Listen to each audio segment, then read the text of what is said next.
आपण पाहत आहात केएस न्यूज मराठी। कुणीकोणूर तालुक्यात जत येथे ज्ञानसिंधी ग्रामीण बिगर शेती सहकारी पतसंस्थेचे उद्घाटन मोठ्या उत्साहात संपन्न। कुणीकोणूर तालुक्यात जत येथे ज्ञानसिद्धी ग्रामीण बिगर शेती सहकारी पतसंस्थेचे उद्घाटन दुर्गामाता ट्रस्टचे महंत जगणू महाराज व जत पंचायत समितीचे सभापती अर्चना पाटील यांच्या शुभ हस्ते आणि जिल्हा परिषद सदस्य सुनील भैया पवार, सांगली जिल्हा मध्यवर्ती बँकेचे संचालक प्रकाशरावजी जमदाडे आणि परिसरातील कुणीकोणूर परिसरातील अनेक सरपंच व प्रमुख पदाधिकारी यांच्या उपस्थितीत संपन्न झाले।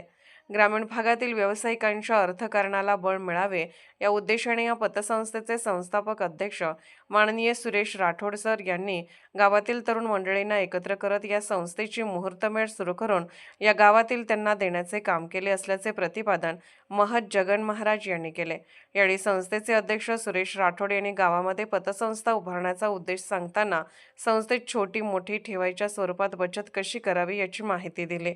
या कार्यक्रमासाठी कुणीकोणूरच्या सरपंच सिंधुताई पडळकर, सर्व सेवा सोसायटी चेअरमन भानुदास राजगे, खैरवचे सरपंच इंदाबाई गगणे, टोणेवाडीचे सरपंच विष्णू नोलके, माडगाळचे सरपंच महादेव माळी, पतसंस्थेचे सर्व संचालक मंडळ, गावातील प्रतिष्ठित नागरिक उपस्थित होते। केएस न्यूज मराठी चॅनलला लाईक करा, शेअर करा आणि सबस्क्राईब करा।